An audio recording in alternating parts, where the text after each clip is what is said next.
नमस्कार, स्वागत है आपका। आप देख रहे हैं इन्फो पोस्ट न्यूज़। मैं हूं श्रीकांत सिंह।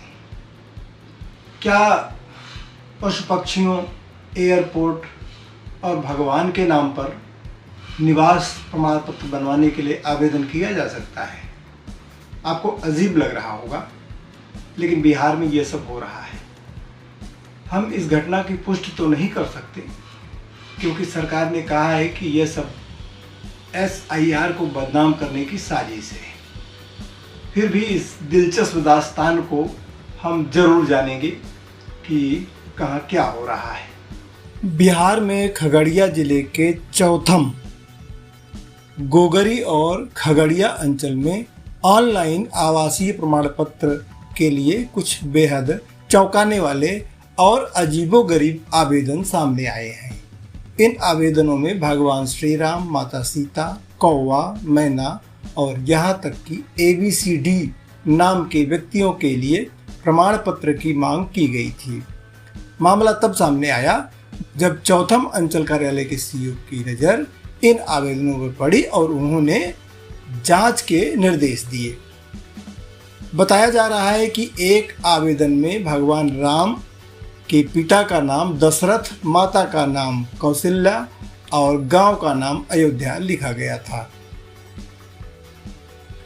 वहीं माता सीता के नाम से आए आवेदन में पिता राजा जनक और पंचायत अयोध्या अंकित थी। इसी तरह एक अन्य अर्जी में आवेदक का नाम कौवा सिंह, पिता का नाम कौवा और मां का नाम मैना देवी दर्ज था। फोटो में भी कौवा ही चिपकाया गया था।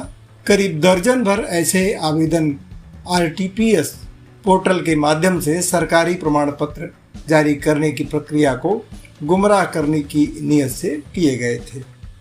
आवेदनों में दिए गए मोबाइल नंबर और अन्य विवरण भी पूरी तरह फर्जी पाए गए। प्रशासन ने सभी आवेदनों को खारिज कर दिया है और संबंधित थानों में अज्ञात व्यक्तियों के खिलाफ प्राथमिकी दर्ज कराई गई है। अधिकारियों ने माना कि यह हरकत सरकारी कार्य में बाधा डालने और विभाग की छवि धूमिल करने के उद्देश्य से की गई थी। मामले की गंभीरता को देखते हुए NIC दिल्ली को पत्र लिखकर यह जानकारी मांगी गई है कि ये फर्जी आवेदन किस IP एड्रेस से किए गए थे। अब पुलिस इन शरारती तत्वों की पहचान कर उन पर कार्रवाई करने की तैयारी कर रही है। ये कोई अनजाने से नहीं किया गया है, ऐसा प्रतीत होता है। और इसके पीछे कौन है, क्यों ऐसा किया गया है, किस मंशा से किया गया है, जड़ तक जाना है। और जो भी कारण हो, जो भी व्यक्ति इसके पीछे हो, सब लोगों को सामने लाना है और कठोर से कठोर कार्रवाई करना है। सत्ता पक्ष के खिलाफ बोलने के लिए अब विपक्ष को अलग से कुछ नहीं कहना होगा। उसे सिर्फ इतना कहना होगा कि अमेरिका के राष्ट्रपति डोनाल्ड ट्रंप जो कह रहे हैं वह ठीक है। ट्रंप साहब तो पूरी तरह से भारत के पत्रकार बन गए हैं। हर खबर ट्रंप जी के मुखार बिंदु से जारी होती है। ऐसे में पत्रकार भी सेफ हो गए हैं कि डोनाल्ड ट्रंप के ट्विटर से खबर उठा लें, और विपक्ष के नेता भी सेफ गेम खेल रहे हैं। वो यही कह रहे हैं कि डोनाल्ड ट्रंप भारत के बारे में जो कह रहे हैं वो ठीक है। कांग्रेस अध्यक्ष राहुल गांधी ने कुछ ऐसा ही कहा है, और वो विपक्ष के नेता हैं, इसलिए उनसे सवाल पूछे गए तो उल्टा उन्होंने ये कहा, क्या आपको नहीं मालूम है कि जो ट्रंप साहब कह रहे हैं वो ठीक है। ये खबर काफ़ी पॉपुलर हो रही है, और इस खबर में क्या कुछ हो रहा है इस पर हम नज़र डालेंगे। अमेरिकी राष्ट्रपति डोनाल्ड ट्रंप की ओर से भारत की अर्थव्यवस्था को डेड इकोनॉमी कहने के बाद कांग्रेस नेता राहुल गांधी ने मोदी सरकार को घेरने की कोशिश की। उन्होंने कहा कि ट्रंप सही बोल रहे हैं, लेकिन इसके बाद राहुल गांधी की पार्टी के ही 2 सीनियर नेताओं ने ये बयान दिया कि भारतीय अर्थव्यवस्था अच्छा प्रदर्शन कर रही है। भारत पर 25% के टैरिफ के ऐलान के एक दिन बाद डोनाल्ड ट्रंप ने भारत और रूस के बीच कारोबार पर तीखा हमला करते हुए कहा था, दोनों डेड इकोनॉमी हैं। उन्होंने कहा था कि भारत और रूस अपनी बर्बाद अर्थव्यवस्थाओं को एक साथ गर्त में ले जा रहे हैं और उन्हें इससे कोई फर्क नहीं पड़ता। जब संसद परिसर में राहुल गांधी से डोनाल्ड ट्रंप के इस बयान पर मीडिया ने सवाल किया तो उन्होंने कहा, हाँ वो ट्रंप सही है। प्रधानमंत्री और वित्त मंत्री को छोड़कर हर कोई यह जानता है। Everybody knows that the Indian economy is a dead economy. I'm glad that President Trump has stated a fact. What more do? Why are you asking this question? लेकिन 25% टैरिफ लगाया प्लस पेनल्टी भी लगा दी Rahul ji. It is a dead economy. Are you people not aware of this? आपको ये मालूम नहीं है कि इंडियन इकोनॉमी डेड इकोनॉमी है? कोई कंफ्यूजन है आप में? पूरी दुनिया जानती है कि Indian economy is a dead economy और बीजेपी ने इकोनॉमी को खत्म कर दिया है। क्यों खत्म किया है? अदानी जी की मदद करने के लिए खत्म किया है। अगली खबर है प्रज्वल रेवन्ना की। उन्हें अदालत ने दोषी ठहरा दिया है और आज उनको सजा भी सुनाई जा सकती है। ये बड़ा दिलचस्प वाकया हुआ था और प्रज्वल रेवन्ना अपनी राजनीतिक पहुंच के बल पर विदेश चले गए थे और इसका आरोप सरकार पर लग रहे हैं और राहुल गांधी ने तो साफ कह दिया है कि रेवन्ना को सरकार रोक नहीं पाई। जनता दल सेक्युलर के पूर्व सांसद और पूर्व प्रधानमंत्री HD देवेगौड़ा के पोते प्रज्वल रेवन्ना को रेप के एक मामले में दोषी ठहराया गया है। पिछले साल उनके खिलाफ यौन शोषण के 4 मामले दर्ज किए गए थे। इन 4 मामलों में पहले मामले में उन्हें शुक्रवार को दोषी करार दिया गया।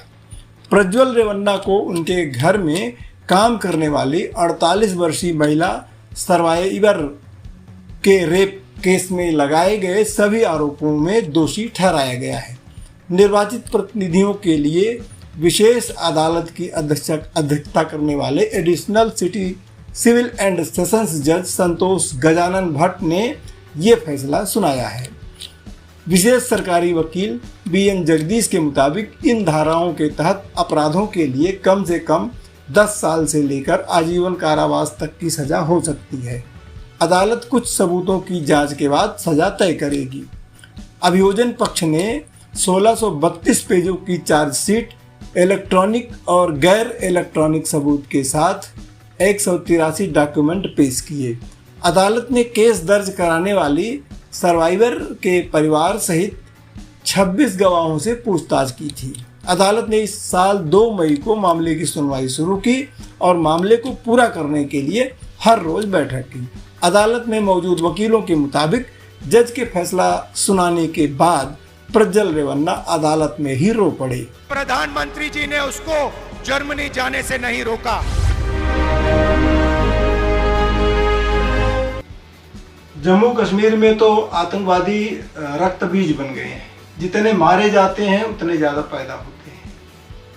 अभी कल से जो है मुठभेड़ चल रही है, आतंकवादी मारा भी गया है और घेराबंदी हो रही है। लेकिन आतंकवादियों को यह खेल समझ में नहीं आता है कि ये कहाँ से आ रहे हैं, कैसे आ रहे हैं, हमारी सीमाएं क्यों सुरक्षित नहीं हैं और जितने खोजे जाते हैं उतने आतंकवादी मिलते जाते हैं।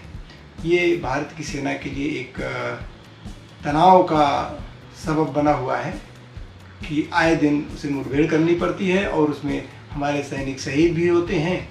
तो ये पाकिस्तान का जो रवैया है इसका कुछ समाधान सरकार नहीं कर पा रही है। उल्टे जो आतंकवादी मारे जाते हैं तो अपनी पीठ थपथपाई जाती है कि हमने आतंकवादी को मार दिया है। लेकिन 370 खत्म होने के बाद कश्मीर से आतंकवाद जाने का नाम नहीं ले रहा है। जम्मू के कुलगाम में सुरक्षा बलों और आतंकियों के बीच मुठभेड़ जारी है। इस दौरान जिले के अखल इलाके में देर रात चली मुठभेड़ में जवानों ने एक आतंकी को ढेर कर दिया। भारतीय सेना, जम्मू कश्मीर पुलिस, CRPF और विशेष अभियान समूह SOG द्वारा चलाया गया संयुक्त आतंकवाद रोधी अभियान अभी भी जारी है।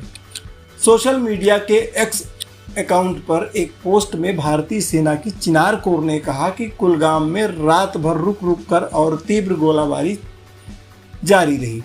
सतर्क सैनिकों ने आतंकियों को गोलीबारी से जवाब दिया और आतंकी बचकर निकल न पाए, इसके लिए घेराबंदी और कड़ी कर दी। इससे पहले सेना की व्हाइट नाइट कोर ने बताया कि 30 जुलाई को जम्मू कश्मीर के पुंछ सेक्टर में नियंत्रण रेखा LOC पर भारतीय सेना के जवानों द्वारा सीमा बाड़ के पास संदिग्ध गतिविधि का पता चलने के बाद मुठभेड़ शुरू हो गई थी। अगर आपको हमारे वीडियो पसंद आते हैं तो लाइक करें, शेयर करें और चैनल को सब्सक्राइब जरूर करें।